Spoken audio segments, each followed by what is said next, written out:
champion. I throw my hands in the air. The A10 Championship, and away we go. Jackson going to the basket. Jackson slams it home. Joel good for three, and he's able to feather it home. Oh, and a big flush. VCU will move on to the Atlantic 10 Championship game. Oh, that pass went between the legs of Haynes. Oh, man. Oh, that was beautiful. Bullseye! The alley-oop and Haynes! Exclamation point! And this dream season for George Mason will continue.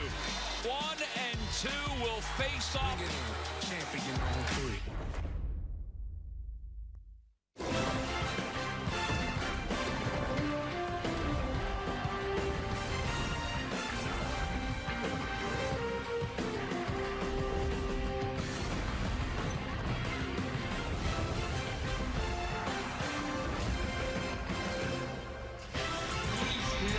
From the nation's capital, CBS Sports presents the Atlantic 10 Conference Championship.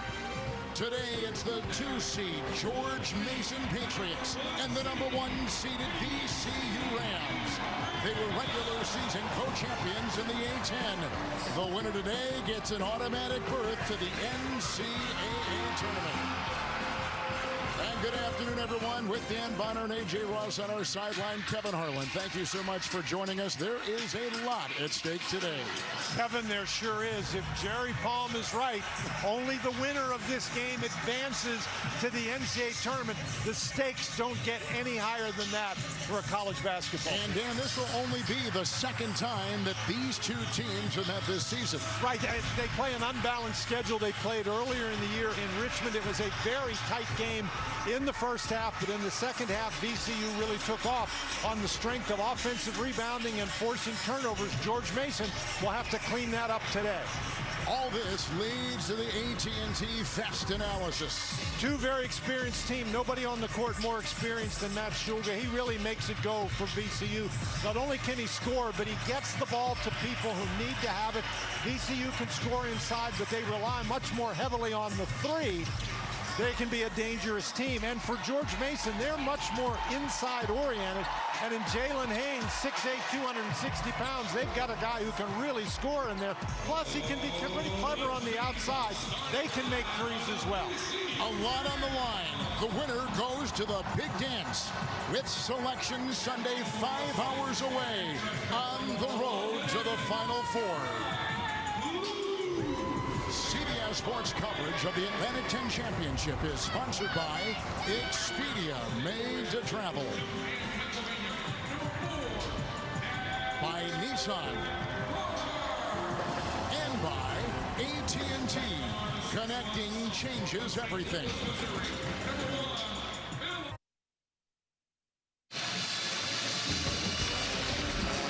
Welcome to the CBS Sports presentation of the NCAA Conference Championship Weekend, presented by Allstate.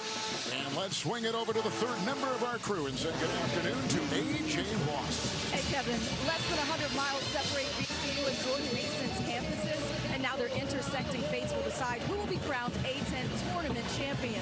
Now, they say defense wins championships, and that's what we're going to see on full display today, with both of these teams boasting top 25 defenses in the country.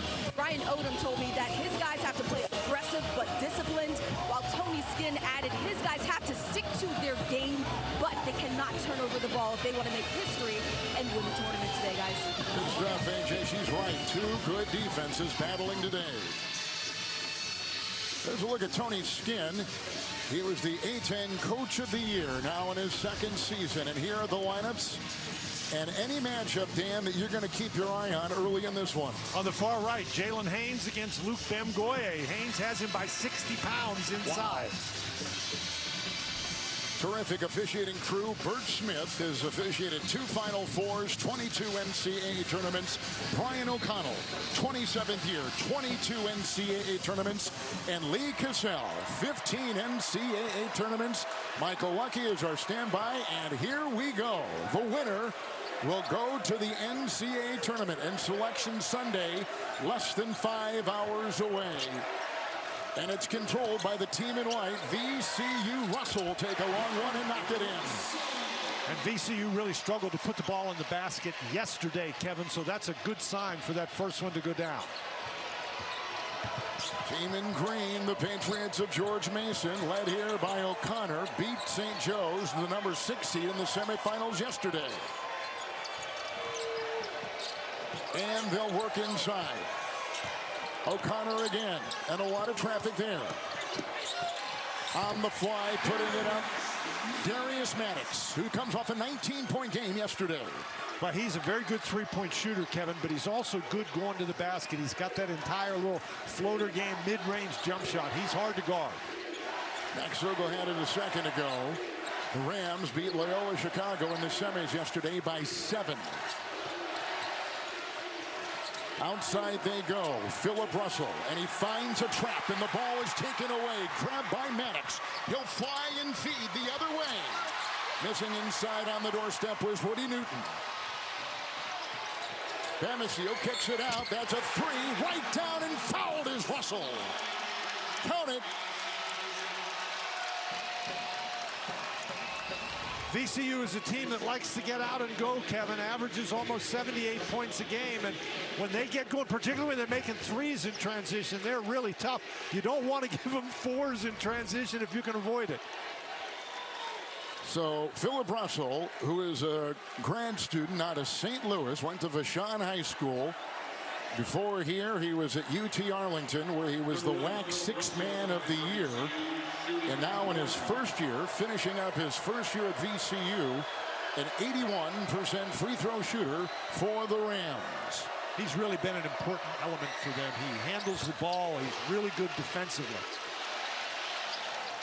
Quick 6 points for him and some full court pressure, but not unexpected. No, not unexpected. VCU likes to set their pressure. They're not like the Havoc years where that's all they were about is pressure. But they'll pressure you, they'll drop back. They like to force turnovers, but they don't rely on it. Ryan Odom, who took Utah State to an NCAA tournament. Now in his second season with the Rams. And they'll break it out here, try to, with Braden O'Connor. And he better get by that line. And he meets the defense of Russell. Boy, he just did. Just did. Zach Anderson had it. Now they got Newton with the ball. 4 consecutive wins for the Patriots. They go inside with the miss right there. The rebound by Jack Clark. And Russell at the other end, hoisting a 3. With a rebound lassoed by Newton. That could have been a heat check. Yep.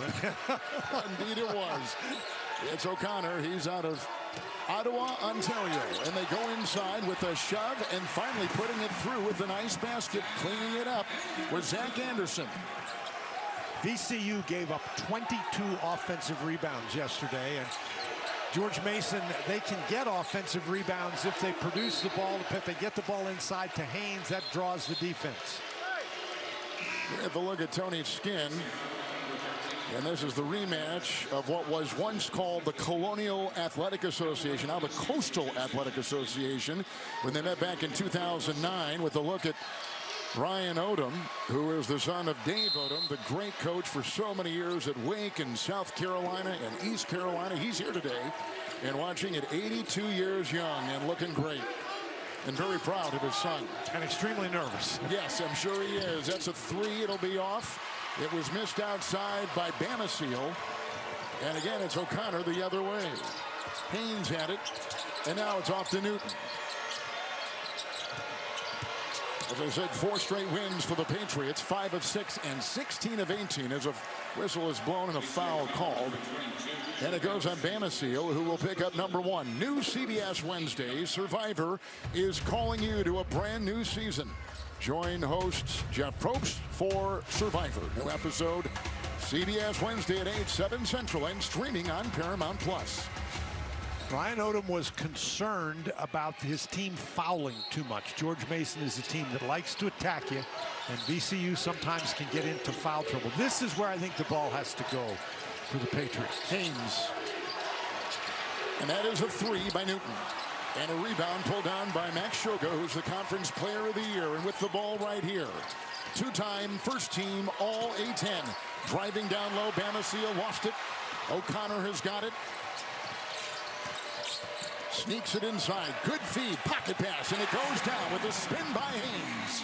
Well, they list Haynes at 260 pounds, and there's just nothing Bamboye can do if he gets that low. Zeb Jackson had it and works its way now back to Shuga from Ukraine. Second season VCU. Jackson, the former Michigan Wolverine. Working inside. Bamboye off the glass. Puts it down. He was second team in the conference, and he is coming off an 8-point game, but he has been averaging a ton. In last year's conference championship game, played in Brooklyn, he had 20 points for the Rams, who lost to Duquesne. But Bamboye's a guy who's looking for his shot every time. You have to be aware of that when you're guarding him. Braden O'Connor will take it in, slithering with the shot. It's a rebound pulled in by the Rams, and it goes off to Bamboye from Chesterfield, Virginia. Shuga will make a move, carving down low. Defensive Anderson met him, and is on him. Cannot dance free, cannot shake him. 2 straight wins for the Rams, 3 of 4 and 11 of 12, so they're playing very well. Jackson has it, shot clock. Bamboye outside, Jackson 3. Rebound hauled in inside and taken down by Zach Anderson. Maddox gave it down low, and it's swatted away with a great rejection inside. Terrific defense, and this is what we see from the Rams. Bamboye got in there. And then a great knockaway. Bamboye was the one swatting. And they go inside to the big man, trying to find room, and they do right there with the dues from Jalen Haynes. Here in the A10, we got to look at the current, the past, and a close. With the Rams back in the title game today, Tony Skinn led that George Mason team to the Final Four in 06 and the close of an outstanding Hall of Fame career for the terrific Fran Dunphy. Well, Fran Dunphy, what a Philadelphia guy, Big Five legend. He will be missed in college basketball. He definitely will.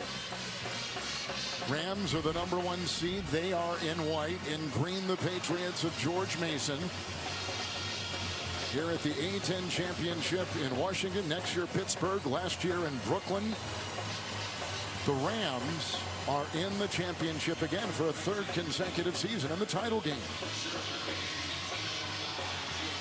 And for the 9th time in 12 years in this conference. Yeah, they joined the conference 12 years ago. Yes. They've been in the championship game 9 times. They've been dominant, that's for sure. Pretty good program. Jared Billups will inbound. He gets it off to Emajuru, who's got it right here. And he's got size. Now to KD Johnson. Shot clock is down to 6. 5 minutes gone in the first half. Maddox has got 4. And that's that mid-range jump shot, Kevin, and he's their end of the shot clock guy. You know, Haynes is out of the game because his conditioning really isn't all that great, but they don't lose any size with Emajuru. He actually weighs more than Haynes does. Shuga. Here's Furman. Brandon Jennings is now in the contest. Shuga trying to work, and boy, they're paying attention to him. He's the, like we said, Conference Player of the Year. On the side, Clark. Can't get it. And out of bounds. It will be off of VCU. Well, Darius Maddox is one of the key players. Here he is, and he's going to get a screen. And because he gets that screen, he just has a little opening, and that's all he needs. Again, he's a great mid-range pull-up jump shooter. Here's the Auburn transfer, KD Johnson, a senior from Atlanta. Maddox going inside, tripped up as he was driving. Inadvertently, but nonetheless goes down. Foul called. 14-15 here in the first.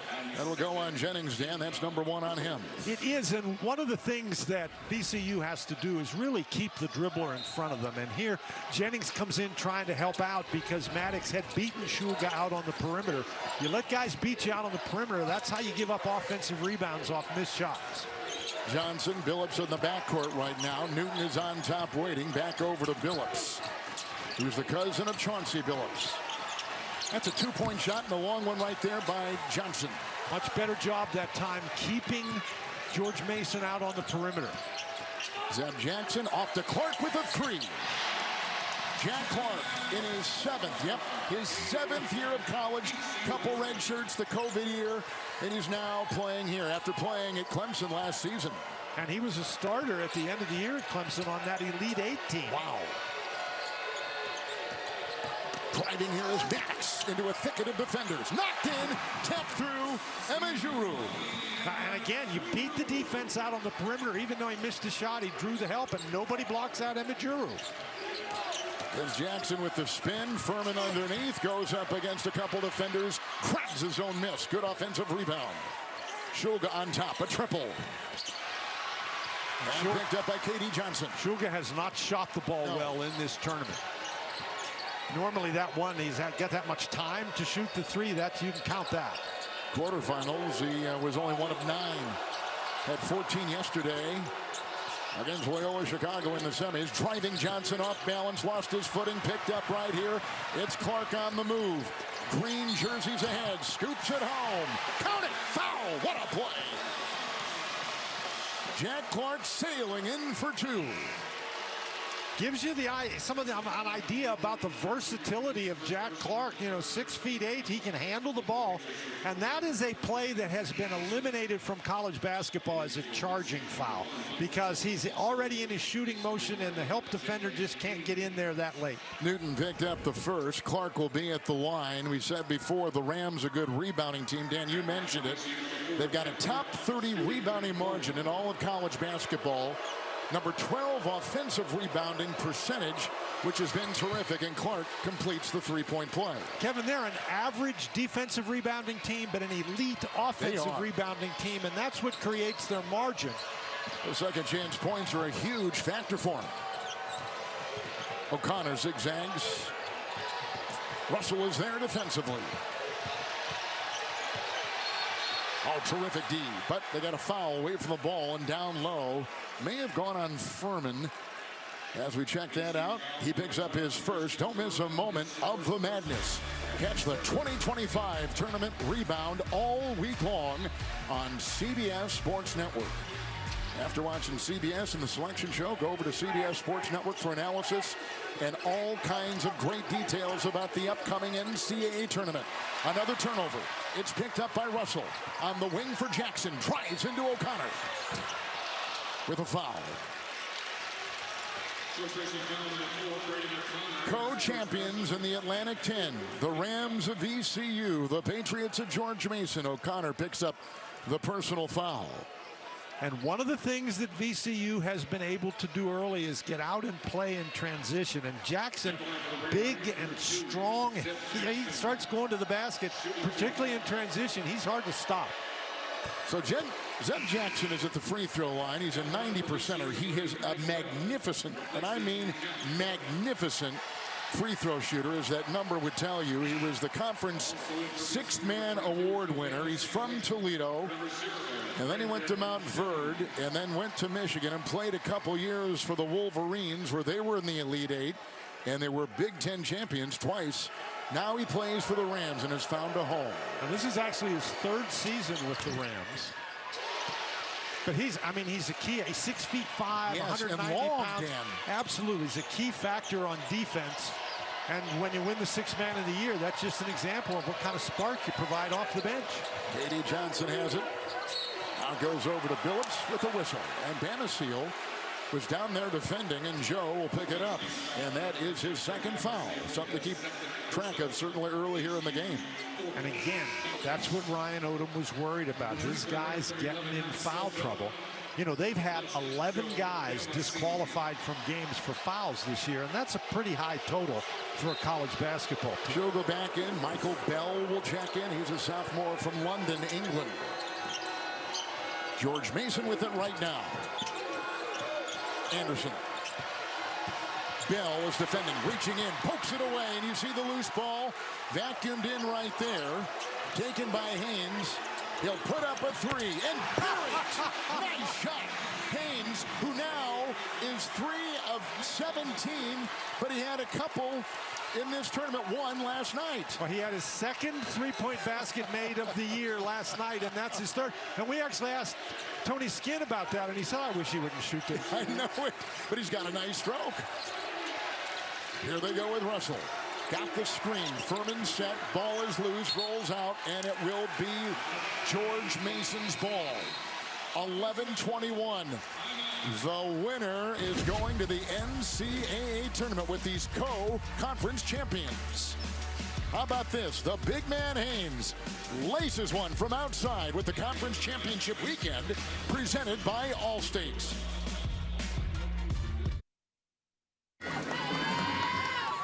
VCU is led by 6, up now by 3. George Mason is not led. The Rams are led by Ryan Odom. In early March, they were in the coaches poll for the first time in 6 years. Ryan Odom has done a great job. And moments ago, we talked with our A.J. Ross. Coach, you knew coming into this one, this was going to be a defensive bout. How do you feel your team is balanced, being aggressive but disciplined to start this one? Well, we fouled too many times already. You know, just little ticky-tack stuff, off the ball stuff. Haynes is trying to post up. We get a foul. Foul on the ball right over here by Joe to get 2. So we've got to be a little bit better, all right, defensively and more disciplined, keeping our hands off, but still being there and pressuring them. Thank you, Coach. Good luck. Awesome. So he's trying to take his third different program to the tournament like his dad did. His dad was so great at Wake Forest. He had Tim Duncan there at South Carolina. There's Dave Odom, a 2-time conference coach of the year and one of the great gentlemen. Dan, I know you're very close to him. Well, he's one of the great coaches. I mean, that man knows more about basketball than anybody I've ever met. And as great a coach as he was, he is a better person. Wonderfully said. Ryan Odom took Utah State to the tournament a couple years ago. Then he had that historic UMBC team, which went to the tournament as a 16 seed and beat #1 UVA. So trying to take his third different program to the tournament. What an accomplishment, and a terrific coach. O'Connor on top. On the wing, free to fire. Here's a long shot by Anderson, and the rebound pulled down by Michael Bell. And here come the Rams, 27-6, with a 15-3 conference record.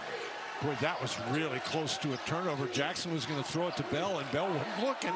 And somehow Jackson was able to hang on to that ball. Furman from Jackson. Shulga on the side. Shot clock at 9. The defense there is put on him by Anderson. And that's a 3, which goes down and hit again. And Jackson has now got 5. And again, Shulga draws the defense, creates an opening. That's the third 3 hit by the Rams. O'Connor 3. Got it. You know, O'Connor. Haynes averages during the season less than, just barely over 1 assist per game. He has 2 assists today. He had 6 yesterday. Russell picked up with a little bump on the wing by Haynes. Furman inside. Haynes awaits. 10 minutes gone. Halfway through the first half. Furman on the fly. Rebound hauled in inside. Grabbed by Anderson. And now to K.D. Johnson. 12 points in the semis yesterday against St. Joe's. February, the Patriots went 6-1. Same in January. They are 26-7. O'Connor on the move, puts it through on a 14-footer, and he's got 5.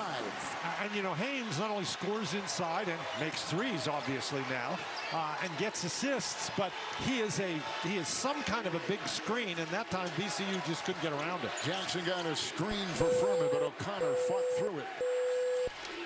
And the Rams reset. Now defensively, Billups. Jackson kicks.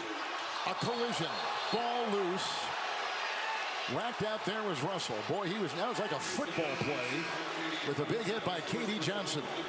And Johnson picks up #1 for the Patriots. Johnson runs into him. Of course, is his major drama? I think that was, there's a little bit of an enhancement right there. There's no question that Johnson hit him and knocked him down, and that was a foul. But Johnson's upset about it, mainly because I thought it was really enhanced by Russell. I get your point, and you may in fact be right. As the Rams inbound, they won 15 of 17 to close the regular season. A turnover here, even for the 6'10 Clark. He could not get that pass, which was high.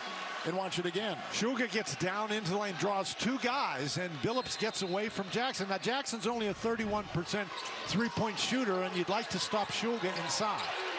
Full court pressure. They can't inbound. Quick timeout taken by George Mason. A credit to the defense of the Rams. Jalen Haynes, a factor so far in this one. Operating down low in the Atlantic 10 Championship on CBS. Welcome back to Washington, D.C. Brackets are back. Play CBS Sports bracket games for a chance to win a new SUV and a trip to the 2026 Final Four. At the CBS Sports app now to play. Good crowd here. Local schools, or close by schools, we should say. And we told you before, the Rams have been to 9 of the last 12 of these Atlantic 10 Championship contests. And the Patriots are here. They've not been often. First time they've made it this far in this conference. O'Connor on top. Big time screen from Ejuru. Billups will drive into a thicket. Oh, knocked away inside. Swatted, and how so? My goodness, climbing the ladder. Bamboye, who is one of the top shot blockers in the conference. Well, Bamboye, you know, when you're driving the lane, you got to be aware that he is there, and it's hard. I mean, he really gets up 6'10", 200 pounds. Coming into the game, Kevin, he had 70 blocked shots on the season. He's got 2 today. And Ejuru gets it over to O'Connor. He'll work on the perimeter, but the shot clock is at 5. Dancing here with Jackson. He's got to fire. Oh, it's blocked by Jackson. And they'll come the other way, led here by Brandon Jennings. Shulga, Jennings finds a gap. He'll corkscrew and feed. Shulga on top, knocked away, out of bounds. Shot clock at 21. Kevin, that's one where I think Shulga has to shoot the ball. Is that the second time you've said that now about him getting a chance down low? Well, this is we said Jackson is 6'5", and the shot clock's running down. He knows it's going to be launched, so he doesn't have to worry about a fake. Just blocks it. But Shulga had an open 3 and passed it out. So the team in white has been to these championship games 9 of 12. The team in green, first time ever. Bamboye collects, spins, and can't get it to drop. O'Connor is there.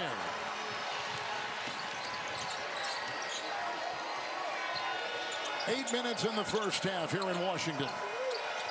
Bamboye with a heavy screen and a foul. He got caught right there. Ejuru was up, setting the screen, and Giovanni Ejuru will pick it up. And it is a foul on him. It is his first as we step aside on CBS. Rams by 1. Well, there's always a lot to take in, but the fast break points, 19 points for VCU. 12 of them are on the fast break. A lot of teams take on the personality of their coach. That's what Tony Shin gives. A lot of grit to this team. And he moments ago talked with our A.J. Ross. Coach, you're winning the battle on the glass, and you've been able to dominate in the paint, but VCU's gotten out in transition. What else do you need to see from your guys at this point? They've got 12 points, maybe 14 off our turnovers. That's the name of the game. We talked about it. If we can secure the basketball, they can't score on us in the half court. It is what it is. But we're killing ourselves right now. And if we can take care of the ball and get a little bit more physicality on the other end and keep this thing as physical as it's been, I think we're the more physical team, and the tide will turn. Thank you, Coach. Good luck. Thank you. It does seem that George Mason is peaking at the right time. Yeah, it does. They've done really well. What the stat they had, they've won 24 of their last 28 games. They're playing very well, and particularly they're playing well on the defensive end. That's a great record, winning 24 of your last 28. They're 24-4. They began 2-3, but they've really gotten traction as you take a look at the Conference Coach of the Year, Tony Shin, second season. He's won 70% of his games. He's had great success since he's been named the head coach. Well, and now here he goes to, his team goes to a 2-3 zone. Now they won't play 2-3 zone the whole possession. Usually they'll switch to man-to-man at some point in the possession, which they've done right now. Clark to Shulga. Shulga will take it in. There's a lot of traffic in there, but he finds 2. Well, you know, you go to a defense like that because you're trying to confuse the opposition, but it's going to be hard to confuse veteran guys like VCU. Justin Begg, as a freshman, is in now with the ball. Jackson's on him. Billups and back to Begg. Averages about 10 minutes a game. Chisels his way inside. Rebound taken in, gobbled in by Haynes, but he throws it away, and here comes Jack Clark. And then Jackson got the screen, takes it in, and a 17-footer. Rebound inside, ripped off by Haynes, and then a foul on VCU. With George Mason playing a little bit of zone, the defensive player of the year, Billups isn't guarding him, so he gets right by Begg, and that's an easy one. Jennings picks up his second. AJ, what do you have? Kevin, I can tell you Shulga is actually the heartbeat of this VCU team, and he's really been shown a lot of love by this VCU community. Here's some photos from their last home game where fans showed a beautiful display of Ukrainian flags. He's a Ukraine native and hasn't been home since the war broke out there, but he says this community here at VCU has embraced him like family, shown so much love. He wants to return that love with a championship today, guys. AJ, he was at Utah State with Odom, and then he transferred when Odom took the job with the Rams. He followed. Begg down low, kicks it out. Newton is there. Three, and no. Bamboye defending. Bamasiel was over there defending as well, and here comes Shulga. Bamboye with a screen. Shulga with just 2 points. Had 2 points in the championship game last year as well. That's a three. Beautiful shot right there, put in by Joe Bamasiel. And that's why Ryan Odom risks putting Bamasiel back in the game with the 2 fouls in the first half. They really need his offensive firepower. He had 8 points against Loyola yesterday. Against St. Bonaventure in the quarters, he had 13. Bamasiel, grad student. Played at Oklahoma, played at George Washington. There's a shot from outside. A 2 by Begg off the bench and gets the deuce. Well, Begg is a guy that's not a big scorer coming off the bench. So you're really happy if you're George Mason to get those 2 points. It's Clark, the Clemson transfer. Bamasiel, and on top they got Russell. It's a 3, no. Rebound grabbed by Newton. And here come the Patriots. And so far, George Mason doing a great job on their defensive boards. VCU only has 2 offensive rebounds. They were both on the same possession, and they resulted in no score. Team in green. The Patriots haven't been to the tournament since 2011. Another turnover, but they save it here. Shot clock at 7. Inside, underneath, heavy contact. Clark was climbing all over Billups. Well, you mentioned Clark at 6'10", and he's pretty athletic. He moved very quickly to knock this one down. Bamasiel, fortunately, didn't pick up a foul, but Clark just gets right behind him and almost takes it right out of his hands. They got 5 blocks on the defensive end for the Rams. The next block will set a school record for VCU. 3, no. Off the rim that time, not going in. Maddox can't hit. Flying the other way, Russell. Shulga. Bamboye with the screen. Clark with a 3. Rebound taken inside. Grabbed there by Bamboye, but here come the Patriots. Billups off balance, contorting up a shot and can't get it to go, and a foul called. With 4:45 to go in the first half, CBS tonight. Don't miss Justin Hartley in the #1 show on all of television, an all-new tracker. It's CBS tonight after 60 minutes and streaming on Paramount+. Foul on Russell, #1, Dan, there. Is there a blood rule perhaps here? I'm not sure. Because the officials have stopped. And they're sending everybody to the bench. Yes, somebody, I think it's Bamasiel who's bleeding. And they'll give you some time to stop the blood. Joe Bamasiel, who was 1 year at Virginia Tech. Then he went to George Washington in the A10. He was a conference player. Under the basket. Checking on the contact. Right, and so they're also going to look. What I heard was Jackson under the basket. And there's Bamasiel. Again, they're working on the cut. He was also at Oklahoma for a year. and now with the Rams. 1,000-point scorer in his college career. Off the bench last year, starts this year. Averaged 13 a game last year, averaging 15 a game this season for the two. As we're getting our explanation here from the official, and Dan, you just were visiting with them. Well, yeah, and it's not the current play. They're not looking at they're looking at something 2 plays ago. Are they? Okay. To see if it was a flagrant 1 foul. So it's something that happened down on the end of the court, the George Mason basket in this half, so right in front of the VCU bench. It has something to do with Zeb Jackson, but it's not the current play. The current play is a foul, but it's the play down here before that.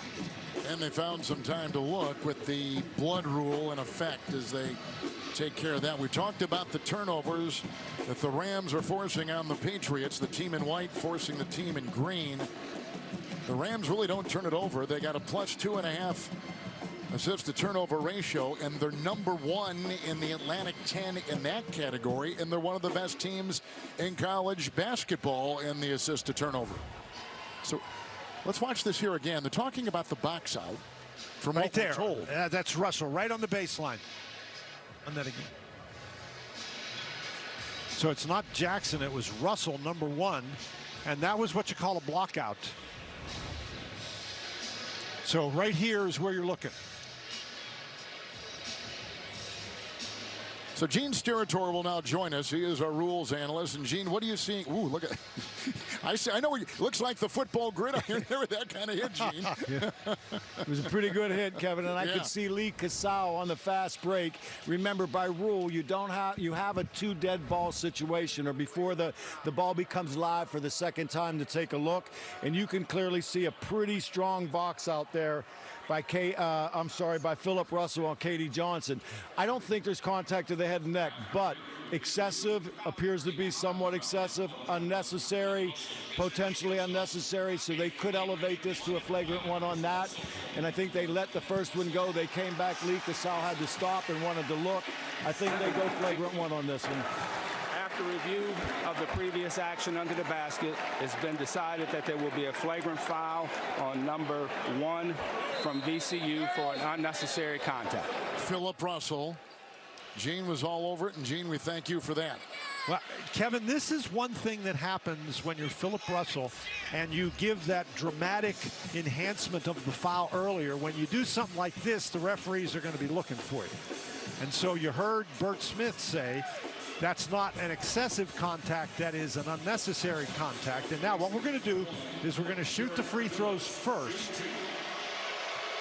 By Jared Billups, who is the A10 Defensive Player of the Year, the best defensive player in this conference, a 77% free throw shooter. And Dan, here we are at the 4:45 mark of the first half, and that was George Mason's first free throw.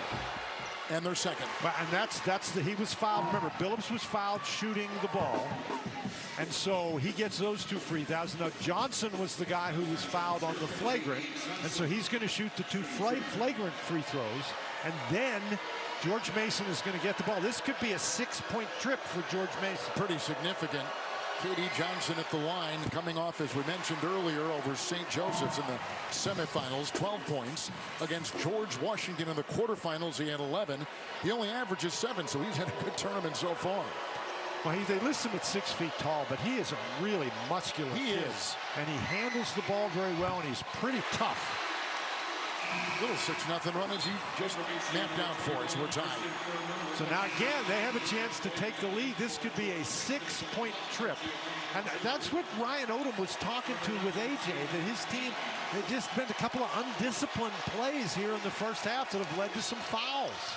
We're in the midst of our 4th tie. George Mason has never led in this one. This championship game, the winner going to the tournament.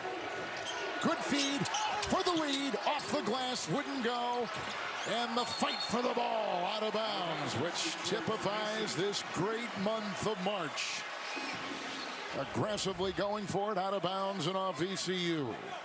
And you get another situation where VCU simply can't control the defensive rebounds. We mentioned they had a real struggle with that yesterday and struggle a little bit with that so far today.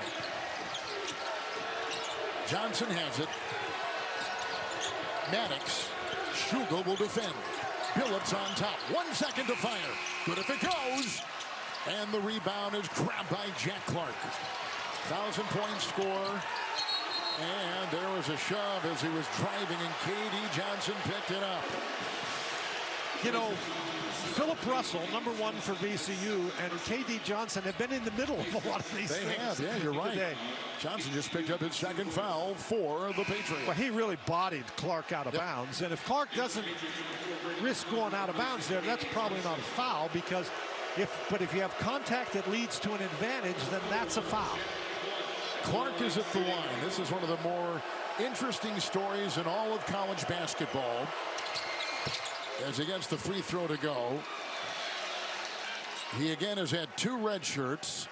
He's in his 7th year of college basketball. He took the redshirt COVID year. He played for LaSalle, Dan, for 3 years in the A10. Played at North Carolina State 1 year. Then he went to Clemson, and you told us earlier on, went to the Elite Eight and was a big part of what the Tigers were doing. And AJ, you have watched his career too. I have, and someone who has also had a front row seat is Max Scholger. He says that Jack Clark is one of the coolest, calmest guys he's ever played with. He's been through just about everything. He crashes the boards, he moves the ball around, and he said he might be one of the best passers he's ever played with in college, guys. Today is his 145th college basketball game play. Well, he's got a chance to really cap it off well should VCU go and maybe make the tournament for a 2nd consecutive season individually. They got Maddox on the wing, fires over Schulga. Rebound inside Clark, hit high, there's a foul. Uh-oh, that was against, was that? That was Billups. It's gonna go Billups, yes.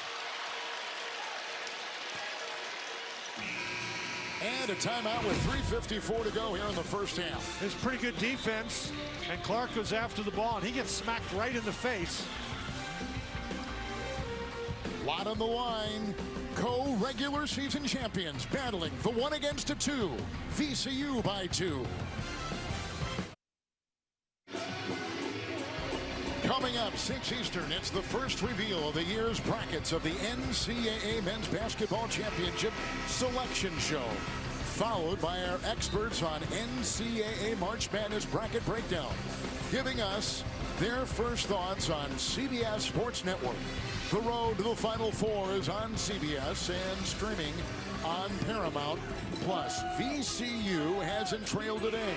They trailed for only 3.5 minutes in their first 2 games of this tournament when they beat Loyola of Chicago by 7 and St. Bonnie's Friday by 17.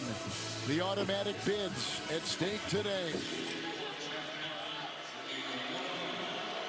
3:54 to go. VCU by 2 with Clark at the line, now a 3-point lead. Kevin, before the game, we said that George Mason had to clean up the second chance points. Right. They lost that battle 12-4 in the first game. They're leading 6-0 in this game. So they've turned it over. They've allowed VCU to get out in transition, but they have not allowed VCU to dominate the offensive boards. Silva and Furman out there for VCU. Clark at the line. Bamasil along with Jackson. That's the Ram 5. Inbounding is Billups. Out there with Haynes. Johnson is out there. Maddox. And O'Connor. That's the 5 for the Patriots. And remember, Bamasil, number 22 in white, has 2 fouls. He's got to be careful. Haynes inside. Whacked away. Knocked away by Jack Clark from behind. That's 6 blocks, and that is a program record for 1 season. Now, Haynes is a guy who can take the ball from the outside and take it in, and Clark just follows him. Haynes never saw him. As a team, they set a single-season school record with that block moments ago. Driving hard, Haynes. That's picked up by Clark. George Mason has missed 11 of their last 12 shots. 3.5 to play in the half. Jackson on top. Billups comes up on him. Jackson. Clark and Schulga. A lot of veterans. Look at Haynes out on that perimeter. First team against first team in the conference. Down he goes, hits the deck. Haynes is on. They're looking for a tie-up, and oh, look at Haynes. He's a big man. with a big grip. He just took it away.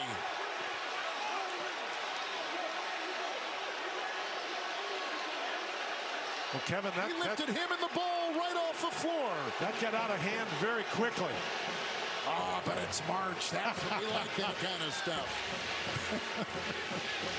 With 3:01 to go in the first half, it means a lot to these kids, and you're seeing it with plays and aggressiveness like this right here. The officials will discuss. It was tied up, and then Shulga wouldn't let go, nor would Jalen Haynes. Well, you got a couple of things going on here. We're going to take a look at the action that occurred after the held ball. And what happened after the held ball was you saw Jack Clark come running in and fly up against Haynes. So there's the held ball. Now he's picking up. Now Clark is coming in, and he comes in and he pushes Haynes. Furman pushed him too. And Gene Steratore, you've watched all this. What have you seen? Well, a lot going on here, as you guys know right now. And truthfully, I think kudos to both benches, guys. If you really think about it, a situation like this, no one comes off the benches, which is great. You mentioned it already. It's March. We're playing for the Atlantic 10 Championship. Emotions are very high. Referees do a great job coming in to break things up. I think, Kevin, you just mentioned the Furman push. To me, looked like a little bit, that was like a second act now away from this first scuttle. Now, whether they elevate this to a dead ball contact technical, and do they offset it because of another action that's taking place? This, to me, is just good physical. We're playing until you guys blow the whistle. Now you've got a push right there, which I think might go to that space, right? If we're going to put a technical foul on someone, I think it may be in that place. But then you see cooler heads prevail to some extent where they didn't continuously push it. So I think a good job by everybody involved, really. Gene, when you were officiating, was it that second action that really would catch your eye right off the bat? 100%, Kevin, yes. And it's a good point. The players are going to be players, and intensity is a great thing to be part of. This doesn't look like anything more. Now, Haynes, maybe by the time the whistle takes place, he doesn't have to let everybody know that it's going to be his basketball at the end of it. But that's kind of part of it, right? I mean, that's just kind of part of where we are and why these teams are playing for a championship. But yes, the second act, the push, someone coming in from the exterior to create or ignite or elevate, that's when I think you go into that breaking down. And Gene, he's a big rascal. I mean, he's in there. He lifted the ball and the kid off the floor. I was afraid that's a football player, Kev. Yeah, those guys that take me to my football, I might throw a beanbag on the floor there for a loose ball and see where the fumble goes from there. But yeah, there's some big bodies out there. Good stuff, Gene. We always thank you. They're still looking at it over on the sideline. Gene Steratore, invaluable member of our crew. Let's listen to this. Can we hear the whistle? Yep, right there. And now this. Well, the thing that started it all is Haynes did not stop on the whistle. And he had his arm in there, and that was sort of around Shulga's neck. And AJ talked about how close this VCU team is. And so when they see their leader there with some guy who has the ball in his neck, they're going to react.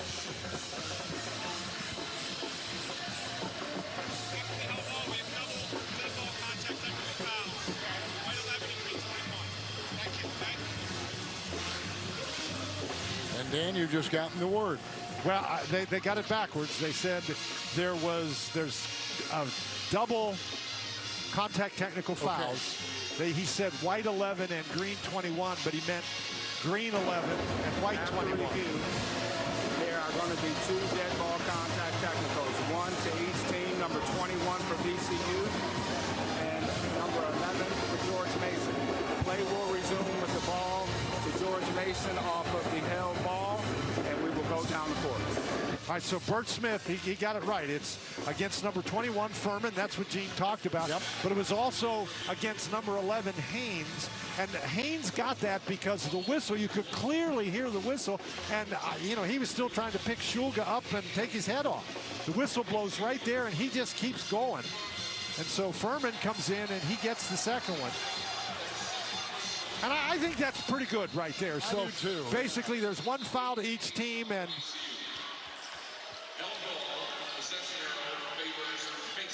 Yeah, and after all of this, the possession era favors George Mason, so they get the ball. Right. So George Mason and the Rams of VCU, both these teams have the same conference record, 15-3. Second meeting this season. VCU won the first match. O'Connor perusing, driving, firing, no.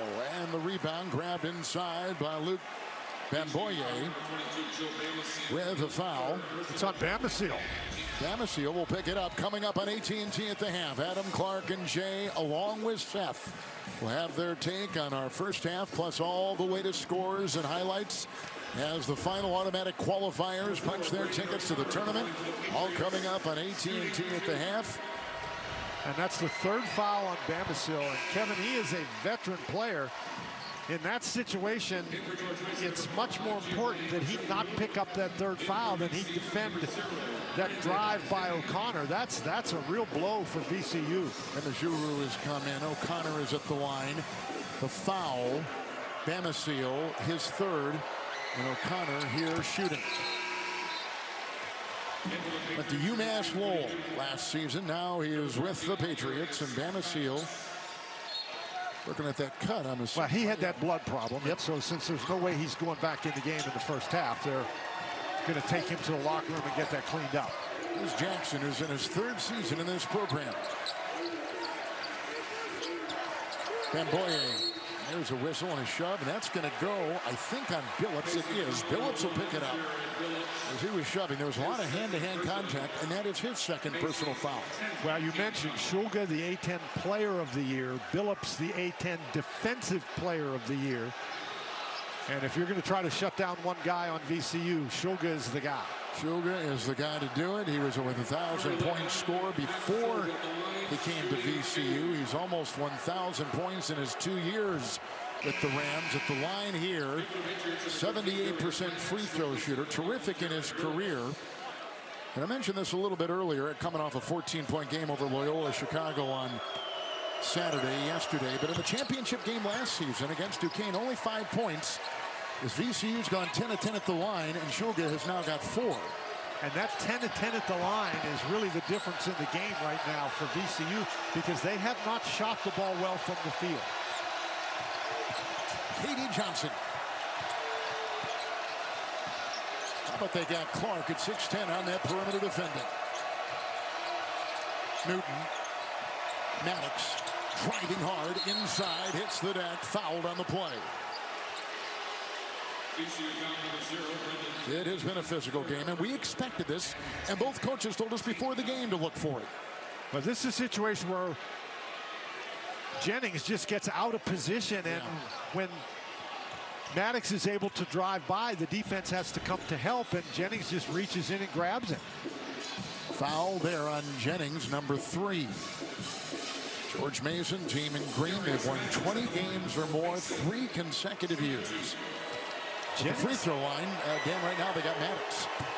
But Jennings has only played about 6 minutes in the game. You know, that's what I used to do. You get in and you foul and out you go.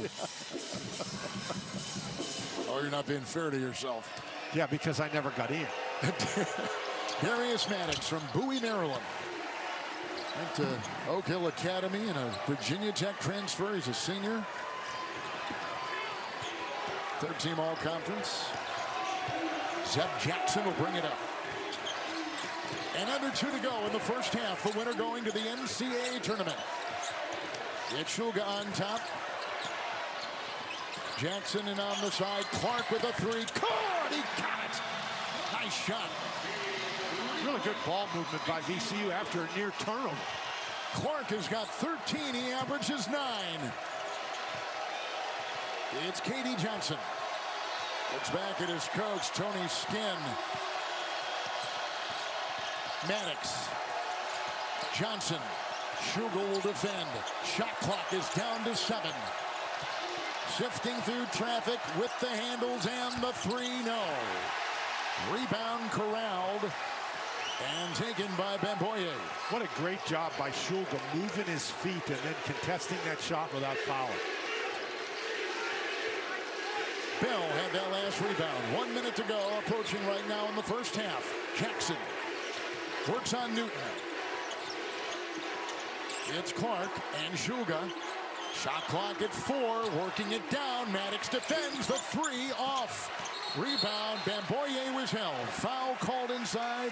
Emejuru may have gotten it. We talked about these two teams being really good defensive teams, and VCU on that last possession, just an outstanding job. Johnson is trying to get around Shulga, and he just can't do it. And Shulga down, again, a real good contest on that shot without fouling. Emejuru picks up his second. Bamboye is at the free throw line. All defensive team member, 52% at the line. And you saw the result of that. It's an adventure when he goes to the line. Yes, it is. He's from London, England. He had the 6 points yesterday, 8 against St. Bonnie's on Friday in the quarterfinals. All rookie team, all defensive team in his freshman season. We've already seen that he's a dynamite shot blocker. Oh, he is one of the top 25 in college basketball. 6'10". Great anticipation. Katie Johnson. Final half minute. That was deflected by Bell. The defense by Bamboye and Bell. It's Haynes on top. Johnson will get the handoff. Shot clock down to 6. Sizing him up. Bell will defend down low. Turnover right there. Kevin, again, the last time it was Shulga, this time it was Bell who is moving his feet. Bell is 6'8", 220, and the 6-footer couldn't get by him. Automatic bid with this winner. And Yale has captured the Ivy League tournament.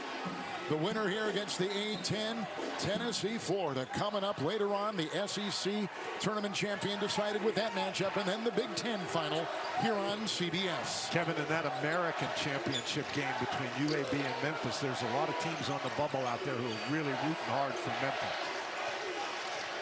Jackson surveys, no shot clock, only the game clock. Winding down the first half. Jackson will dance. O'Connor is there. Here is a 3. And a rebound collected. Shulga got it. He taps it in at the buzzer. Ever present, puts it in, has 6, and he's just given the Rams their biggest lead of the first half. What a great tip by Bamboye. He goes over everybody, tips it right to Shulga, who's Johnny on the spot. Halftime of the A10 Championship in Washington. And Shulga, the conference player of the year, with a Bamboye tip to make it happen. And the player of the year is with our A.J. Ross. Max, great putback there before the buzzer. It's been a tough physical game, but your defense has led to some great transition offense. How critical is that in a game like this? It's super important.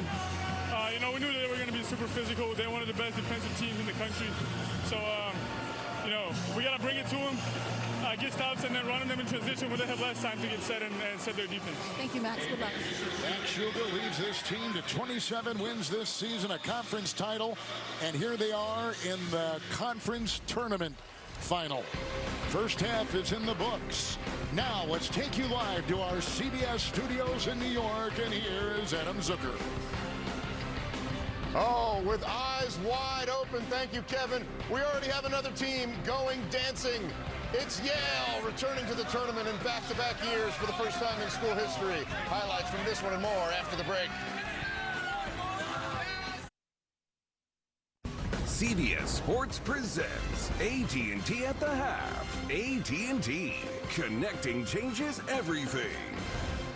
All right, welcome to AT&T at the half, everybody. Adam Zucker alongside Clark Kellogg, Jay Wright, and Seth Davis. VCU on top of George Mason, 36-28 in the A10 title game.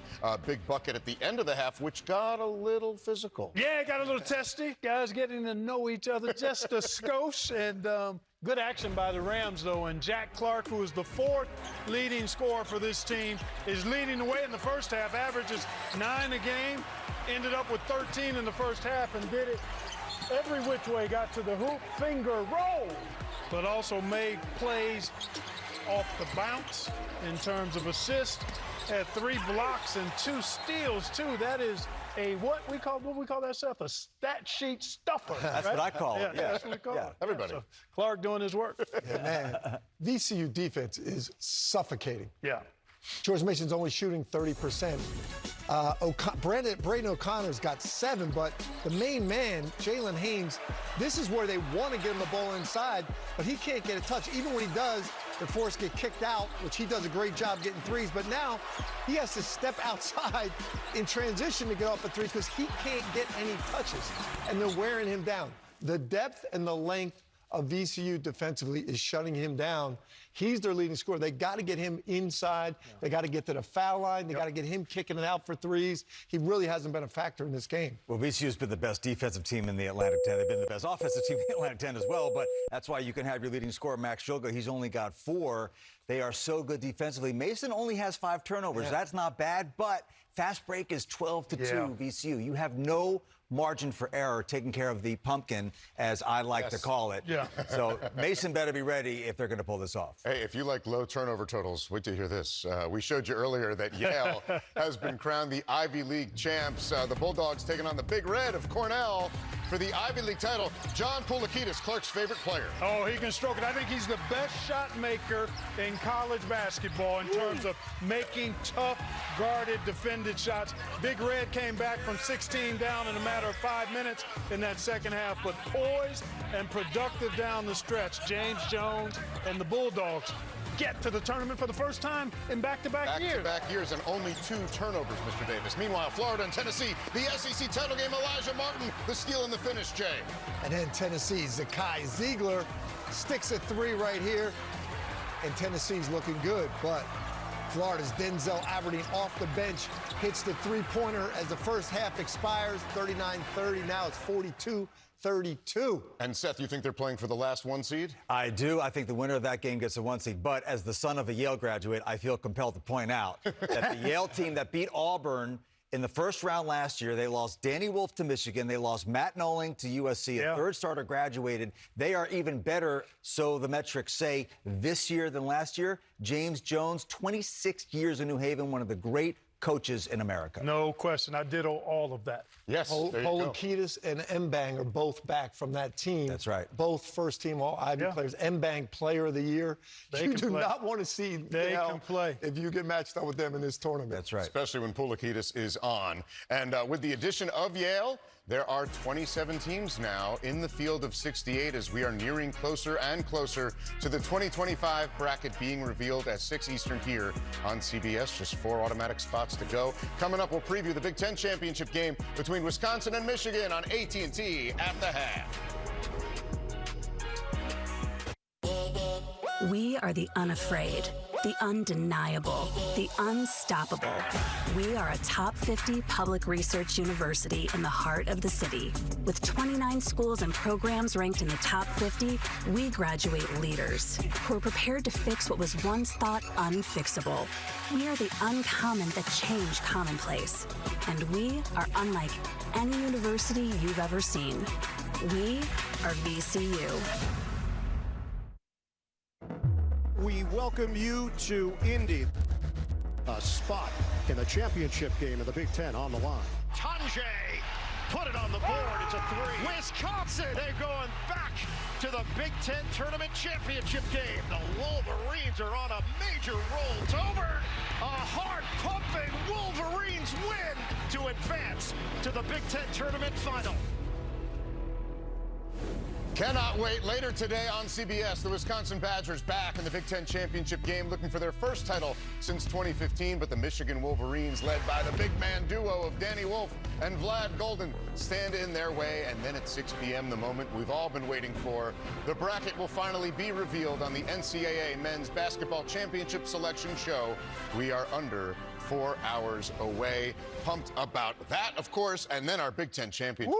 We had basically 2 buzzer beaters yesterday. One for sure. One a defensive move. Yeah, great action yesterday, and I think it sets up well for what we've got in the championship game today, but also the rest of the month. I mean, there are so many good teams out there. You talk about the 1 and 2 seed lines, but I'm telling you, I'm eager to see what the 5 through 9 and 10 seed lines look like, because there are quality teams that'll be hurdles for a lot of those top seeds. Sitting next to my big man here, we're talking so much about the Michigan bigs. If I'm Greg Gard, I'm telling Nolan Winter and Steven Crowl, do you hear all of this? You guys are just as good, which those two are really good. They don't get talked about a lot because Tanjay and Blackwell are so good, but they might be able to stretch them out. I want to see how Crowl and Winter do against Michigan's bigs. I bet you they're getting them fired up about this matchup. I love offensive basketball. I know you were a defensive coach, but, two really entertaining, modern, futuristic type of offenses where you have bigs being able to step away, bigs handling the ball. I think the difference is when you have the best player in the game, all things being equal, which I think they are, I'll take John Tonje. Okay, I was wondering who you were going to answer. I thought he was going Vlad Golden there. You want to finish picking, we don't have time later. That's right. All right, that wraps up this edition of AT&T at the half. We'll get you back out to Washington, D.C. for the second half of George Mason and VCU after the break. Thank you for watching AT&T at the half. Call us different. Different in where we come from, Where we're going. and how we think. But the same in our dreams for tomorrow. Driven by the pull of possibility. To inspire. To think fearlessly. To protect and to heal the planet. We know the world will change. Together. We will be the ones to change it. Call Mason different. All Together different. Halftime here. Let's take a look at our Chevrolet first half statistics.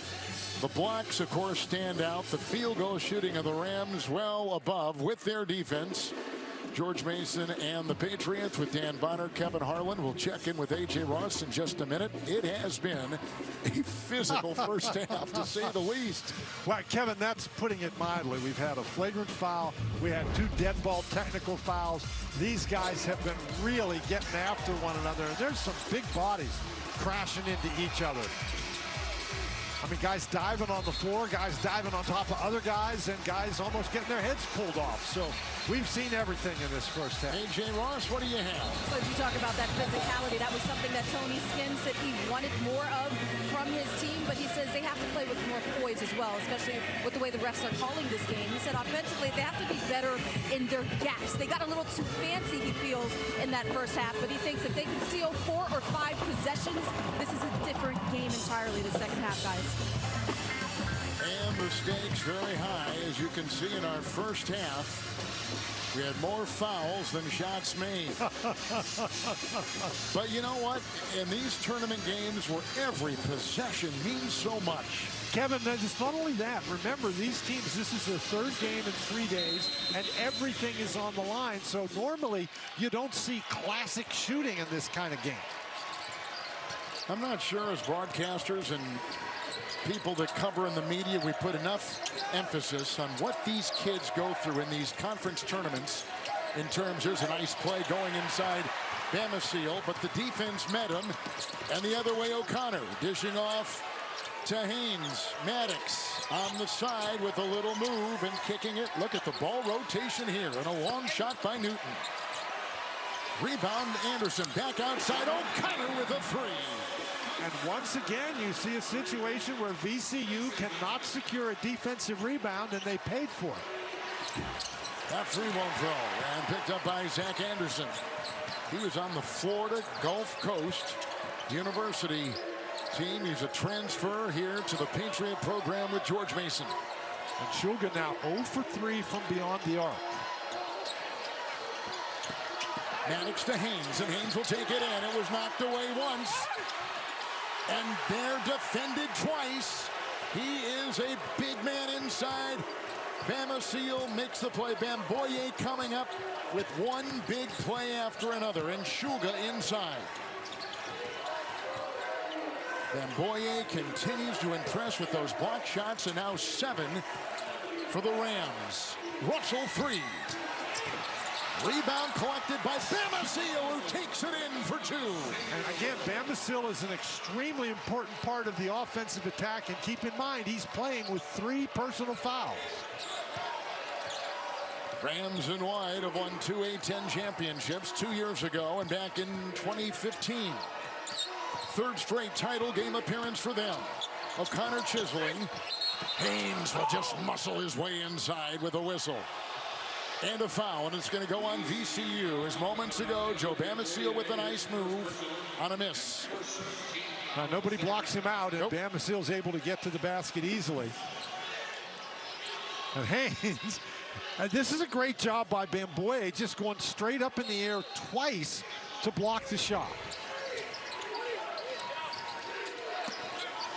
Haynes again, and in his way, Bamboye, Anderson. Shot clock now in single digits. That's a 3. Zach Anderson. And put in by Anderson, who now has 5. And Anderson is a very capable three-point shooter. Shoots almost 39% from out there. He started 28 of 33 games. Suga knocked away inside. Swatted away by Anderson. And Anderson, when he shoots the 3, he's also a guy, he's a catch-and-shoot three-point shooter. You can't give him that much time. But Haynes occupies so much space down on the inside. Bamacil has it and drives. Cutting inside, Clark hit up high that time, looked by Newton. With a foul, Newton picks up his second, and now it's time for Inside March Madness. It is presented by Chevrolet. And of course, Jerry Palm thinks only one team will go. He thinks only the winner of this game will go. But either one, you know, George Mason, that's a heck of a 13 seed to see. And VCU, an 11 or 12 seed, there, you wouldn't want to see them in the bracket either. Although that free throw didn't go in for the Rams, and Clark will miss his first, they are a good free throw shooting team, just under 80% and good for 14th in the country. You know, Tony Skinn told us before the game that he thought both of these teams were NCAA tournament worthy, and there's no question that he is correct. But the way we do the metrics these days, it's just hard for teams like VCU and George Mason that don't get a chance to play a lot of quad one games to be considered. Maddox with Shulga defending, and Shulga got the rebound. The team in green has not been to the tournament, George Mason, since 2011. Here's Bamacil, who got it from Shulga. He'll make the drive. Maddox defends. Ball is knocked away. Good defense there. And a turnover. Here we are in Washington, D.C. at the A10 Championship All-State. You're in good hands. Now, we talked about Bamacil and how aggressive he is with the basketball, always looking for his shot. You know, sometimes you can be careful if you have 3 fouls if you're on defense, but on offense, he runs the risk of an offensive foul. He's got to watch that. It's O'Connor, who is the high school basketball player of the year in Ottawa, Ontario. Driving here in the way was Russell, and a foul called on the VCU guard, Russell. Number 3. So now VCU now has 3 players with 3 fouls. And 2 of them are starters, Russell and Bamacil. They're going to leave Russell in. Shulga comes out, and they bring in the terrific guard, Zeb Jackson. O'Connor, and Russell defends. Bamboye is there. Anderson, who just hit the 3. Inside is Haynes. Look at the traffic he brings to him. Surrounded by 3. Draped on the shoulders. Got the miss. Digs inside. A foul called. The big man working inside for the Patriots. And working very hard inside. This is a really tough one to rebound because he's the guy right there going back up and getting the ball. They're just not able to keep him away. And again, another offensive rebounding sequence for George Mason. Clark picked up the foul eventually. And back out to Haynes. And picked up inside, losing it and then getting it. VCU led by Jackson. Furman came really close to giving that ball away. Furman is in. He'll set the screen. They were looking for the screen roll, and Clark will take the three. It's loose. It's a foul. It's called inside on the Patriots. Team in green, George Mason picking it up. That goes on Darius Maddox. He has his second. 4 minutes into the second half.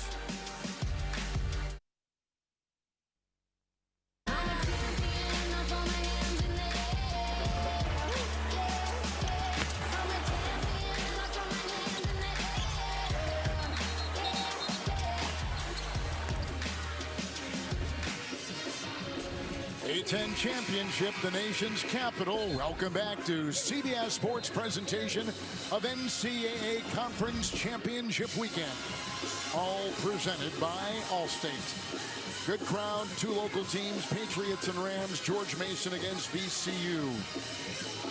And we have seen some good stuff here early on. Physical play, but these two have seemingly grabbed the headlines as they have all season long for both these teams. And actually, it's a pretty good job by each opponent to hold them down. Shulga averages 15 a game. Haynes has been playing really well. So those 5 points, that's you chalk that up as a victory so far if you're VCU. Clark has got it on the wing. Good fake right here. Russell in traffic. Rebound is taken by Jared Billups. And here comes George Mason. They began 8 of 17. They've gone 3 of 22 since. O'Connor tried to scoop it around a defender out of bounds. It goes. Shot clock at 20. One thing that George Mason has done very well, you remember we talked about the fast break points at being 12-2. It's still 12-2. They've done a great job cutting off that VCU transition game. Knocked away, deflected. Maddox has it. He's missed his last 5. Haynes has it. He's missed his last 6. Into Furman, backpedaling and throwing it up and fouled as he hit the floor.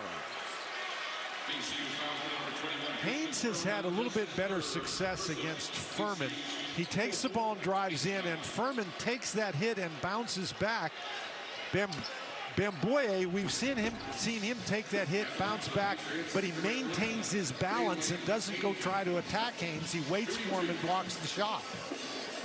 Jalen Haynes at the line from Virginia Tech to East Tennessee State.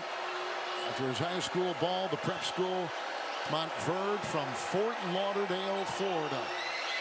61% free throw shooter. His dad, Michael, watching with pride in the stands here in Washington as they bring back in Johnson and they send Darius Maddox to the bench. Well, Haynes may not always be perfect, Kevin, but he always plays hard. He always he's played very hard today. And Dan, when you're playing day after day after day in these conference tournaments, it can wear on you, as you were talking about before. And I was beginning to say, and we were stopped as we see more full court here, that maybe we don't put enough on just the stamina, the endurance of these kids as O'Connor picks one up in backcourt.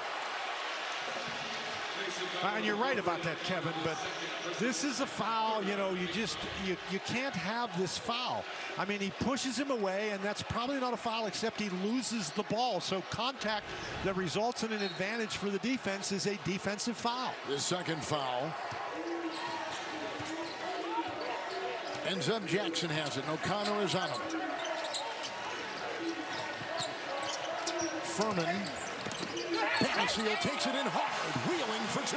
Foul called.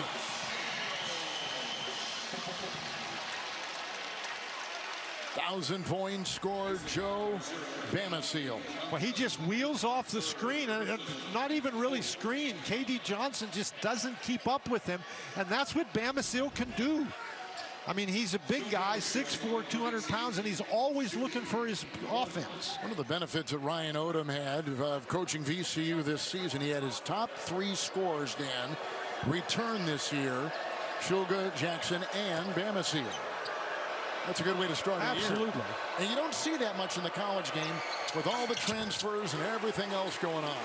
Well, Kevin and Shulga flirted with going to Villanova, transferring to Villanova, but elected to come back. KD Johnson.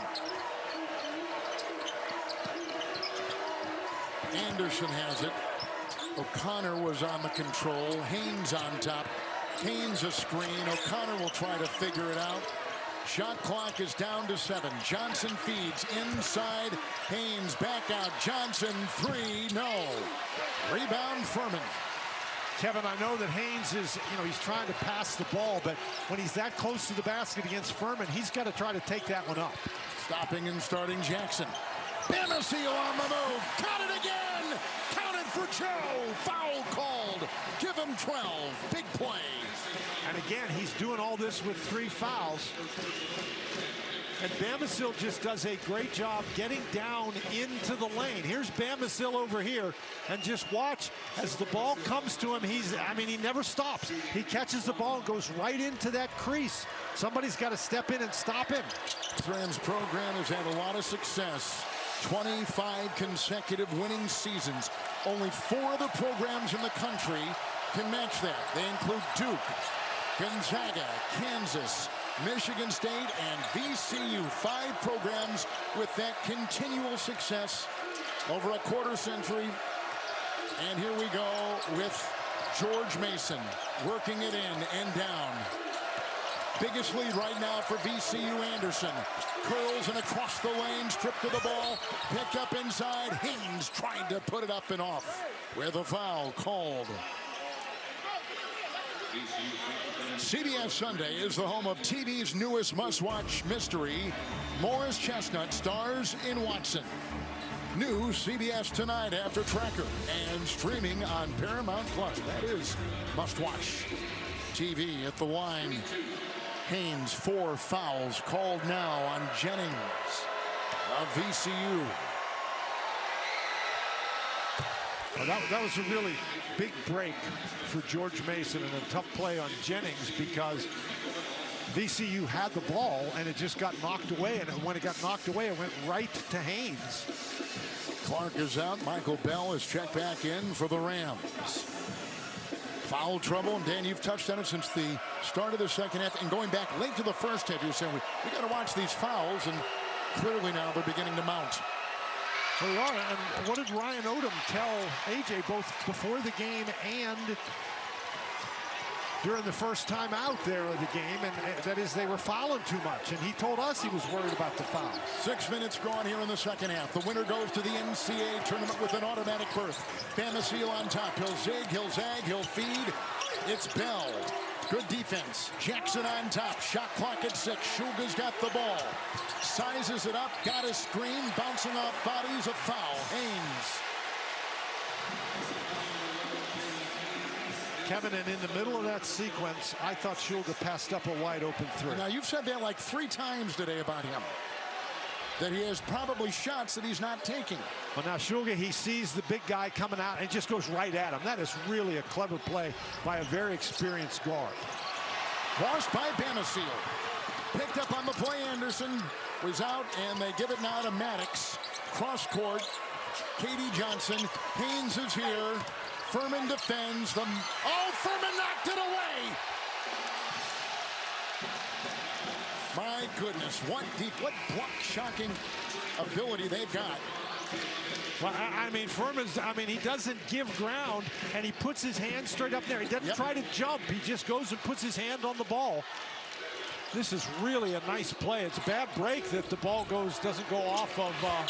Oh, there's again, they almost blocked the shot. Can't get it. Johnson, now they're going to scramble for it on the floor. Shulga is there, digs it out, gets it out to Jackson. Now Shulga taking his life in his hands, going down on the floor. Phillips defending. Shulga right here. Cross court. Jackson, fought 3. Defended by Johnson. Bamisile on top. Underneath Furman. Double. Oh, they ripped it away. Well, you got to take that one and dunk it, Kevin. What is he waiting for? It's Johnson down the middle. On the wing, this is a 3. Caught! Big time hit by Phillips. What a huge turnaround. Furman has a dunk. He hesitates, loses the ball, and then George Mason gets a 3. So that's a 5-point swing in this game. Jackson and Shulga, little 2-man game. Furman a screen up top. Haynes awaits. Into Furman. Lost it again. Another turnover. It's Maddox the other way. It's a 3. Caught! Newton puts it down. It's a 2-point game with his first basket today.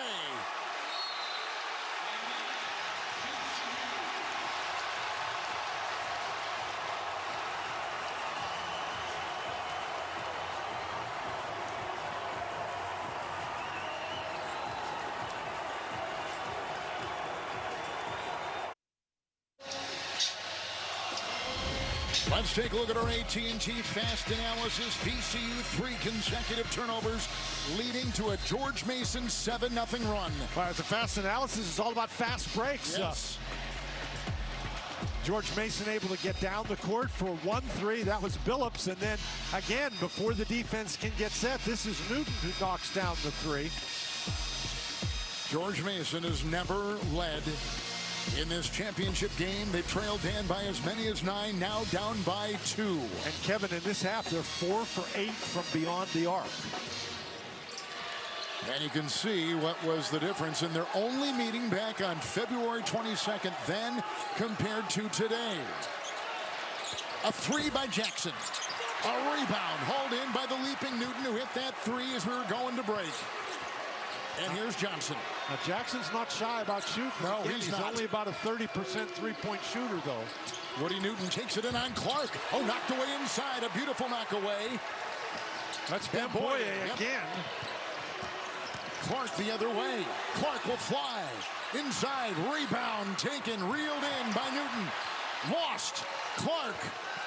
And they'll reset with Jackson. A shimmy, a drive, a feed. Shulga, aim, shoot, score! Big-time triple when they needed it the most. Kevin, it took him a long time. I wasn't sure he was going to shoot that. That's his first 3 of the game. And he's an outstanding three-point shooter. He's got 9. He averages 15. Conference Player of the Year. Amajuru is in. He is down underneath. Driving here, wheeling in Johnson across the lane. It's out of bounds, and it's off of George Mason. With 10:57 to go. Ratcheting up the intensity. The winner to the tournament. And the winner, the champions of the A10. With the Conference Player of the Year trying to put his fingerprints all over this one on CBS.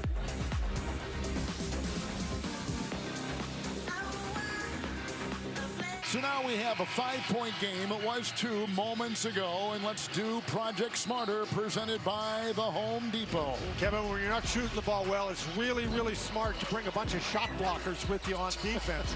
And there have been 4 different guys in this game for VCU have blocked the shots. They've got a total of 9 blocked shots. And those 9 blocked shots, that's a big reason why for the game, George Mason is only shooting 29% from the field. 9 blocked shots. 3rd most this season. Nationally, VCU is 9th in block shots. Great size, incredible timing and skill to do it. Almost at the halfway point of the second half here in Washington, D.C. Bama Seal will drive, Maddox will defend, and 3 will converge. Shulga had it ripped away inside by Johnson. Flying the other way, takes flight and can't put it in. Haynes tried to tip it. Rebound taken by VCU and Zeb Jackson. That's now 12 turnovers in the game for VCU. They really dodged one there. Jackson, Clark.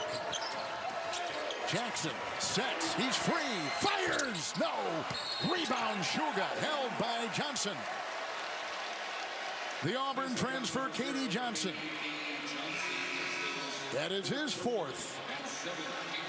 And yes, Dan, you're looking at me going, I am keeping an eye on these personal fouls. They are mounting for both teams. Well, and the bad thing about that one is the foul was against Shulga, and so now he's going to go to the line. That's a 1-on-1. And as you've mentioned before, he's an outstanding free throw shooter. His career is terrific. By the way, the one thing that you find teams like this, the great experience at this level, 5 players on VCU, Dan, with 4 or more years of college basketball experience. One kid with 7. And it does pay off. In situations like this, they've all seen a lot of games. On Shulga, he just never changes his facial expression. He always goes at the same speed. I mean, you have a guy like that, that really keeps things calm. Trying to get it in, taking their time. Here's O'Connor, he's got to fly. He went over. No, he's got to hold the body. Right. The whole body and the ball have to be over. He's trying to go over, and he didn't. He just stepped over with his feet, so that's not an over and back. It's all about the ball, isn't it? Well, in this case, it's about the ball and everything else. Yeah. Maddox going down low, ball deflected.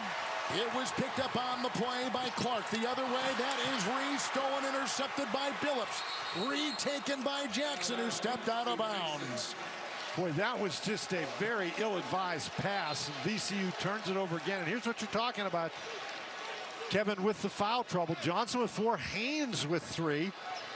Now, Jennings, he's a very important player off the bench, but Russell and Bamacil are both starters. Now we got a discussion about what the shot clock should be at, and it's going to be 30. Yep. As Zach Anderson will inbound the ball. He's got Clark in front of him on the ball. Connor trying to get free. Shulga is there poking away at it. VCU's defense has just been outstanding. One of the best in the country. Well, George Mason's has been almost as good. But the Patriots need to get the ball to go in the basket a couple of times here. Haynes trying to free himself. It's been very tough. Jackson is all over him. Haynes will spin, corkscrew, and a travel. Well, and again, he can't get by Bamboye. CBS Monday, the NCIS Origins team takes justice to a whole new level. All new episode Monday, March 24th at 10/9 Central, right here after NCIS on CBS and streaming on Paramount Plus. They got Bell taking it by midcourt, and Shulga with a glance at his coach, Ryan Odom. Approaching 9 to play in the championship game with the winner going to the tournament. 3, Clark, bucket! Well, that's a big basket. It's the biggest lead by the Rams after it was a 2-point game on some good shooting by the Patriots. It's a 10-point advantage, their biggest this afternoon, and under 9 to go. A screen, Anderson will take it. And a good scoop feed inside. Haynes will convert. Jalen Haynes puts it up and in.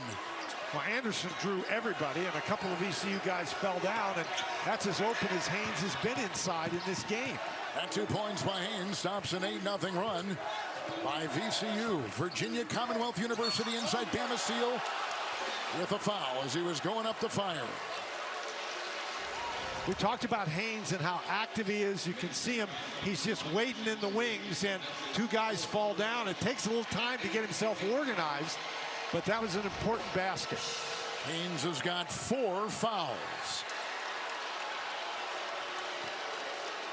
It's been a while since the Patriots got 2 going back to the first half. Bamacil is at the line. VCU, the preseason favorites to win the A10, but the team in green, George Mason, they were picked in the preseason poll by the guys and gals that cover this conference, number 6. They finished as the 2 seed and co-champions of the regular season, and for the first time, George Mason is in this championship game in the A10. Well, the Haynes is going out, and I'm not sure it's because he has 4 fouls or he just needs a blow. Rebound taken down. And VCU has shot the ball very well from the free throw line today, but interestingly enough, as good an offensive player as he is, Bamacil is not a good free throw shooter. You miss 2 in that situation, it's like another turnover. Emejuru, the big man down low. Bamboye is trying to defend him. Now, Emejuru comes out with a screen. O'Connor tries to work. The shot clock down at 3. Gets by Shulga and cannot put in the contorted falling down shot. And snaking his way up is Bell. In the corner, Bamacil 3. No! Rebound hauled down inside. Taken there by Emejuru. And here comes O'Connor again. 7.5 to go. O'Connor gets the big screen. Maddox has got the ball. A 3. Good! Maddox is another guy who has been relatively quiet, but he's capable of getting very hot very quickly. Back to a 5-point game. They've cut that 10-point lead in half. Bamisil, O'Connor there. Emajuru will defend. Shuga on the wing. Billups with the defense. Bamisil, the fake, the drive, the feed. Shuga, 3. Rebound O'Connor. Kevin, he's just not shooting that ball with much confidence. He took a long time there again. Oh, intercepted! It's picked up by Bell. Bamisil, O'Connor, and Bamisil lost the ball. Diving on the floor, Billups cradles it. It's a tie-up. 6:39 to go.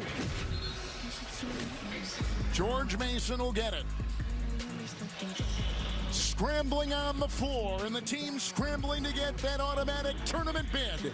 George Mason, VCU on CBS.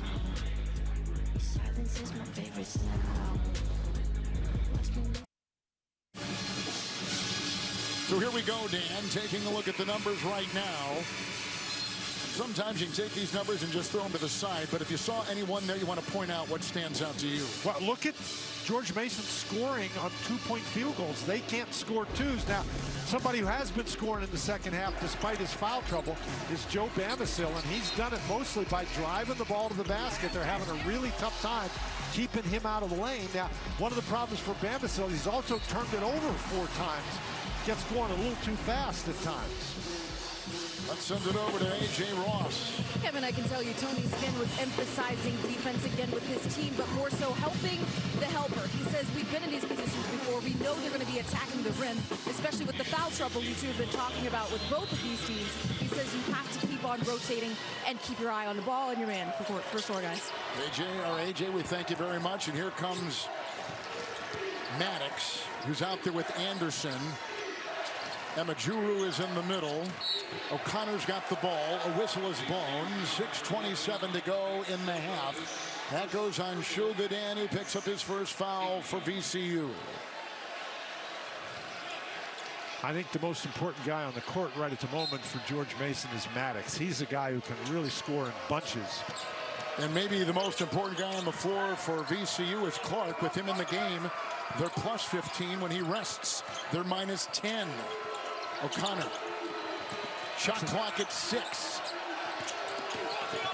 Trying to set up. Hard shot off by Maddox. Rebounded is taken in by the aforementioned Clark. Shuga the other way and putting on the brakes. So resets with Clark and Jackson.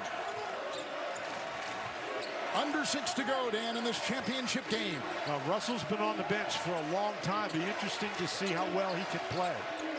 It's Clark, hits the deck, gets it back to Jackson. Shot clock at 6. Grabbed out there by Anderson. Russell will move. The bump, the spin. Johnson on him. Here goes a shot knocked away. Big time play there by Billups. With .3 on the clock. And that means that nobody can catch the ball. The only option that they have is toss it up for a tip. And you got the defensive player of the year in the conference defending Billups on that play. That's just a great defensive play. Now, so you can't catch it. You have to throw it up for a tip. Clark will do it. .3. Shuga, that's exactly what he does, and there goes the violation. By rule, nobody can catch the ball. You got to be at least .4 for that. With .3, as soon as they threw it in bounds, other than a tip play, that's a violation. And again, George Mason gets the defensive stop. These are 2 terrific defensive teams. In the A10, George Mason number 2 in points allowed, number 1 in opponent's field goal percentage. The team in green, George Mason, is number 2 defending the 3. So they check every box in the big defensive categories. Here comes O'Connor. And Jackson will defend. Haynes is back in. It's Maddox. Driving through traffic is Anderson, and they throw the ball, which was picked up, but a foul was called before Anderson passed. And it goes on VCU with 8 seconds on the clock and 5:13 to play. Clark gets himself out of position, and Anderson is able to penetrate, and Bamboye has to come over and help, and he picks up the foul, and that'll be a two-shot foul. Bamboye picks up his second. 5:13 to go. Anderson, a 65% free throw shooter, and he hadn't been in line today, as you can see, but he's got 2. So this is a great response by George Mason. They were down 10, and then VCU turned it over a couple times, and George Mason turned those into baskets. Time to cash it in. 1-1 here for Anderson. And against the first, as you see, to drop. They haven't won. The Patriots at George Mason. They have not won a conference tournament since 2008. They were back in the CAA, which is now the Coastal Athletic Association. Last time this program won, and the last time they were in the tournament was 2011. It gets the back end to go. And George Mason, Dan Bonner, is on a 7-0 run. 3-point game. It was a 2-point game earlier. Then VCU jacked it back up to 10. Now it's back down to 3, and we're approaching 5 to play. Hand-to-hand combat there with Billups and Shulga. 2 of the best players in the conference. Now Jackson's got it. Sizes up Anderson, makes his move, takes it in. Shulga slipped, regains. The defensive player of the year is on him. Shot clock at 2. Shulga will fire, and fouled as he fired on the 3. It's on Billups. Well, this is just a heck of a play by Shulga. He doesn't get rattled with the defensive pressure. He looks up and he sees the shot clock is running down, and then he gives that fake, and Billups just can't resist. And Billups did not go straight up in the air. He went forward towards Shulga, which is why the foul was called. With the game on the line, here's your conference player of the year, who's now shooting free throws against the best defender in the conference, and they go head-to-head when it matters most. 5 of 5 free throw shooting for Max Shulga this afternoon. Well, before we saw the defense win, and that time the offense won. Yep. Rams beat the Patriots. The team in white beat the team in green in the first meeting back in February by 16 points. VCU is the #1 seed. George Mason is the #2. The #1 seed have won just 3 times in the A10 tournament in its history. 4.5 to go. O'Connor in a 5-point game. Haynes or Maddox has to handle the ball. Anderson down low. Haynes back in. Doubled. He's in a straight jacket. Hits the deck. Anderson got it. Big 3. 2-point game.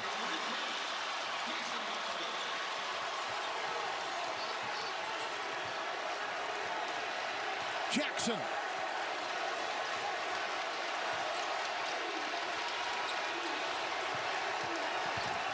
Swithers inside the arc.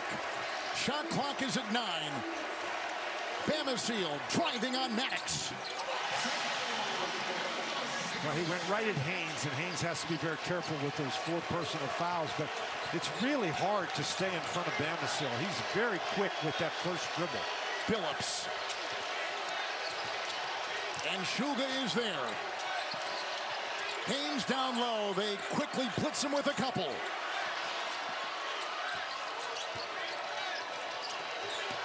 Haynes down inside. Got it up and in. He worked right into Bamboye. 12 points for Jalen Haynes.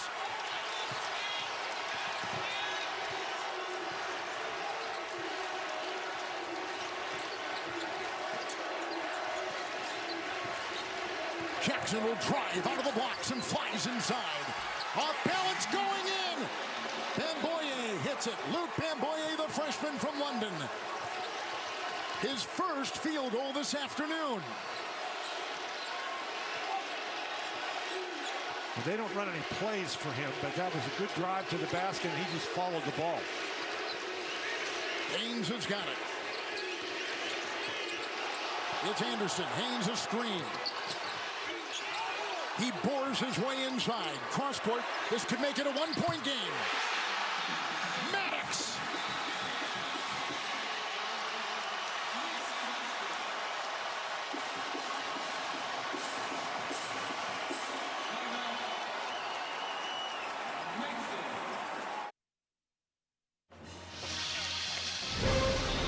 Coming up next, another ticket to the Big Dance gets punched when Wisconsin faces Michigan. The Big Ten Men's Championship game. Coming up next here on CBS and streaming on Paramount Plus. Well, Kevin, Jalen Haynes has really emerged here in the last couple possessions, draws 4 guys around him. That leaves Anderson wide open, and he has played very well today. And then if you don't come to help against him, well, what he's going to do, he's going to bull his way inside, and there's very little you can do. And again, one of the problems that VCU had early in the game was the fact that George Mason was able to get inside the defense. There, they get inside the defense, they make a couple of passes, and now Maddox is wide open. George Mason not noticed for its three-point shooting, but that's what's keeping him in this today. Team in green, George Mason on a 15-6 run. Shulga. He'll go up against Billups. Top players in this conference. Jackson on the wing. O'Connor is there. Damasile a screen, another screen by Bamboye. Shot clock at 6. Shulga against Anderson. Step back, the 3. Wow. And he said, you see him send everybody away when Anderson switched on him. He was much more confident against Anderson than he was against Billups. Maddox on the wing. Anderson trying to get free on top. Haynes was setting a screen. Foul Shulga of VCU. It's his second. And this is really interesting, Kevin. Watch here. Anderson now has switched on him. He sends everybody away, waves them away, and then he just sets Anderson up, backs him in, step back 3. That's a big basket. Now down on the other end, he just committed a foul. So there's Haynes at the line. Now he's made 3 or 4, even though he's not a great free throw shooter. Haynes at the line, 12 points today, 3 of 4. With 1:42 to go. And his dad, Michael, loving it. Kevin, and even if he misses this one, George Mason has 14 offensive rebounds today, so it's not a guarantee that VCU will get the ball.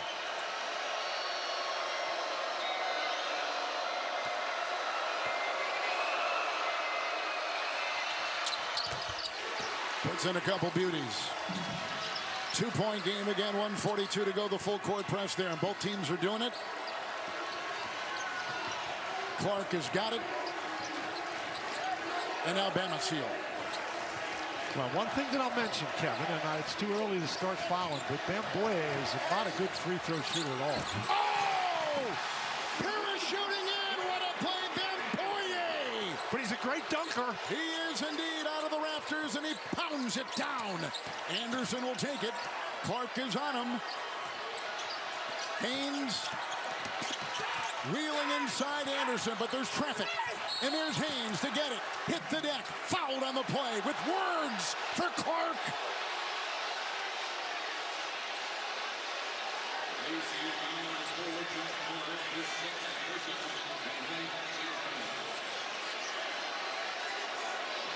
George Mason at the free throw line today, 15 of 16 going there after this play, which has been the theme all afternoon long here in the nation's capital. Physical play by both teams. On Haynes, that's a really risky play going right into the chest of Clark. Clark just backed away. He's 5 of 7 from the line now.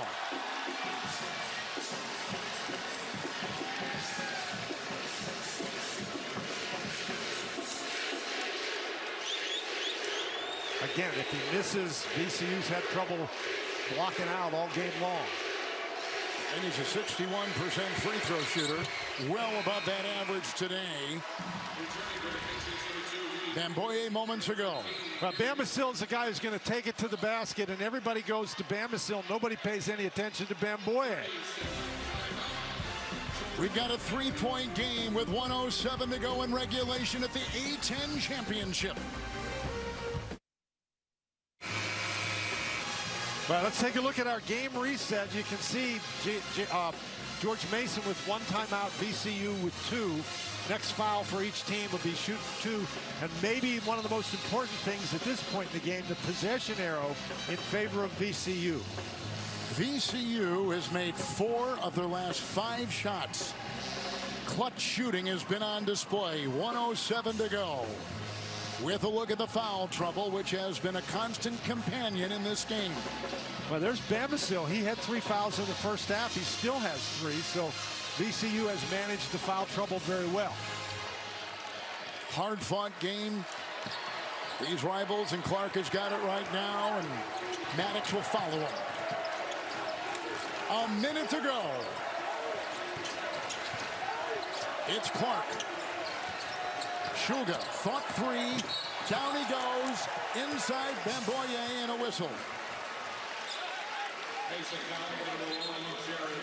Shulga doing a great job moving without the ball. We've seen him with the ball in his hands. Now he gets it, heads to the basket, and that's an unfortunate play, but he did trip him. Billups picks up his 4th. Steps right on his foot, knocks him down. That's a foul. Shulga at the line in 6 of 7 today. Looks like Billups may have jammed his fingers. He's down there kind of grimacing, isn't he?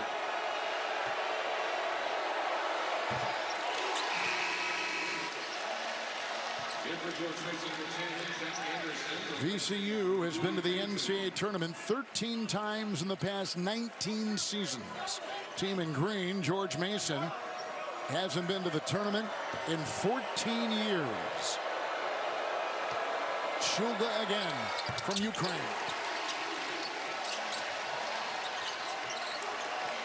It's O'Connor.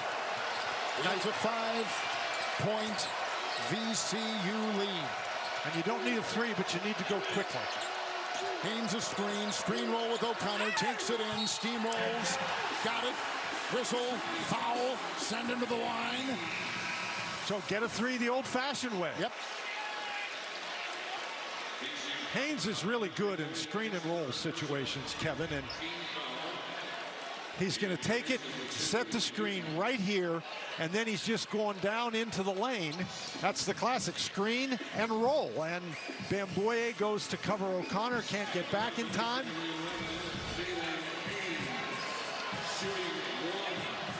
Haynes redshirted last season.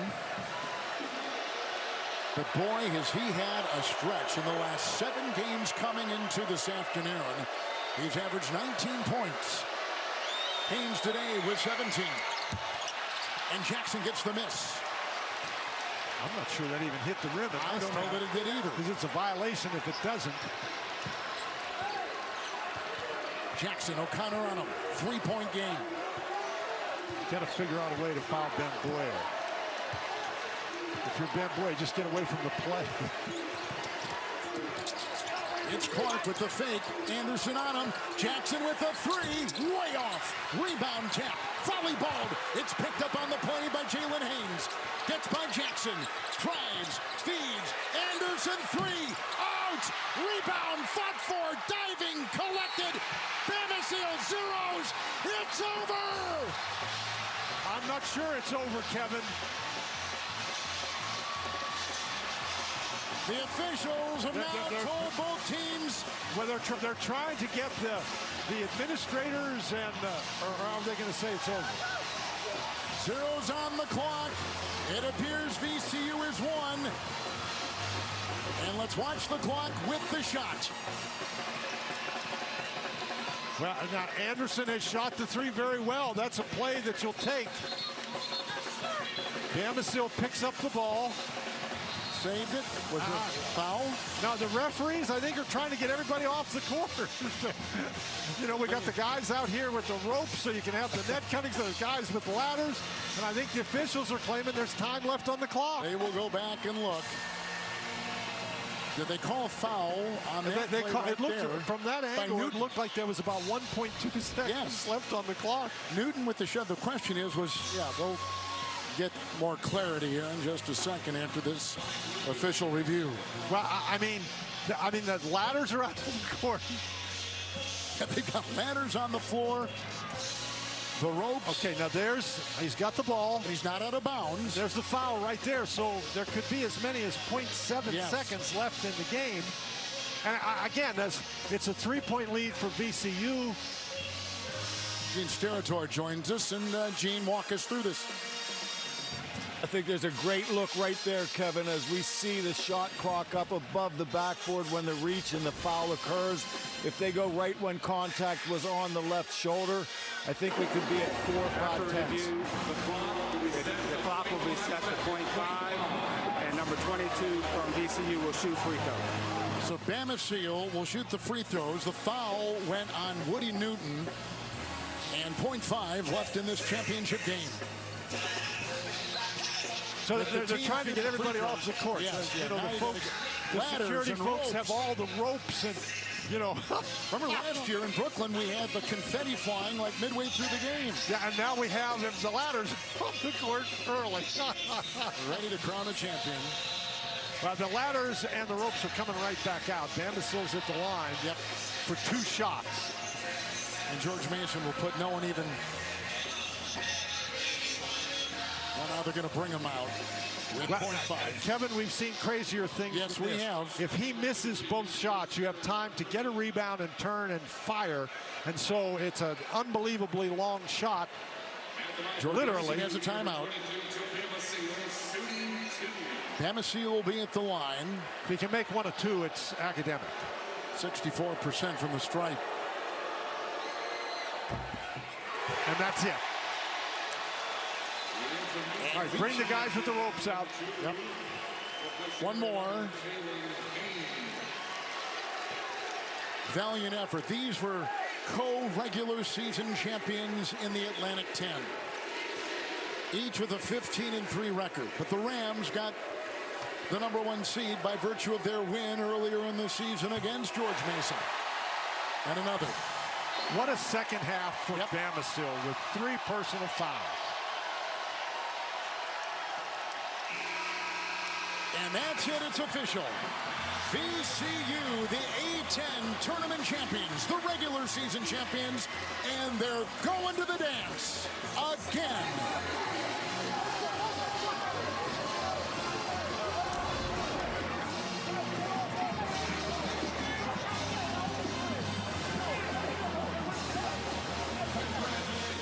For Dan Bonner, A.J. Ross, Gene Steratore, and our entire terrific crew, Kevin Harlan saying good afternoon from Washington, D.C.